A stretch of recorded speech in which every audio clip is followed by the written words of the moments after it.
Gawin natin yan. Let's go! So, una mga par yung naglalakad ka mga par, no? So, pangalawa, yung sky effect natin.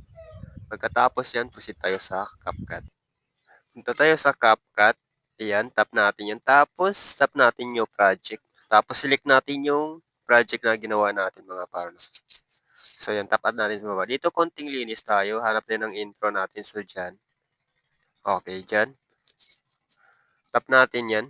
Tapos, split natin. Yung sa unahan, delete na natin yan. So, banti tayo sa unahan. Dyan. Split natin yan dyan. Tap natin, tapos split. Tapos, delete na natin yung sobra. Tapos, yung CapCut, delete din natin. No? Tapos, tap natin yung plus sign sa kilid mga parno. Tapos, punta tayo sa library. Tapos, yung sinerep mga parno. Tapos, ayan. Tap natin yung sinerep. Tapos, yan. Tap natin yung sky effect na yan. Yan, piliin natin. Tapos, dito, tap lang natin. Tapos, yung white bar na yan, ihilain lang natin pa ganyan. Tapos, mga par, palakihin natin yung sky effect natin. Oh, okay. Ganyan yan. So, pagkatapos dito sa pusin tayo sa unang clip natin. Tapos, hanapin natin yung overlay. Laglag natin yan mga parno. Tapos, habang naka-highlight yan, hanapin natin yung remove PG. Tapos, auto-removal tayo mga parno. So, yan. Tapos, top check lang natin. Pagkatapos yan mga par, yung tao mga par, paliitin lang natin mga par. No? Ganyan lang mga par. Yan. Tapos, ilagay natin yan. Taas. Tapos mga par, habang naka-highlight yan, hanapin natin yung duplicate. Kasi duplicate natin yan. No?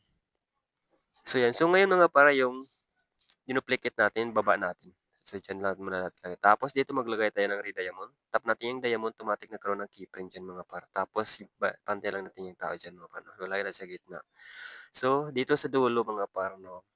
Hilain natin tao din papunta sa gitna. Automatic karoon ng re-diamond dyan mga par. Tapos, itong pangalawang, yung dinuplicate natin, ipantay lang natin. Ngayon, itap natin yan ulit mga par. No? Kasi rotate natin ng dalawang beses yan. Hanapin natin yung transform. So, yan. Ngayon, rotate natin dalawang beses. Tapos, tap natin yung mirror, mga par. So, ayan. Ibaba natin yung tao, mga par, dyan. Pantay, tapat natin dyan. So, yan. Ngayon, maglagay tayo ng keyprint. Tap natin ulit. Lagay tayo ng diamond dyan. Tapos, yung tao, ipantay lang natin dyan. Tapos, abante tayo dyan sa dulo. Yung tao, hilain natin dyan sa gitna ulit. Automatic na magkaroon ng red diamond dyan, mga par. So, ayan.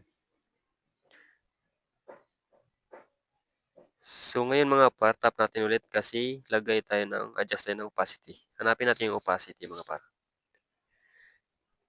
So, ayan. Ngayon, dito, yung lato-lato niyan, sagad lang natin sa 50.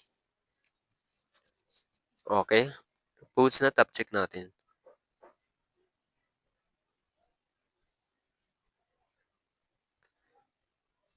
So, try natin i-play mga par.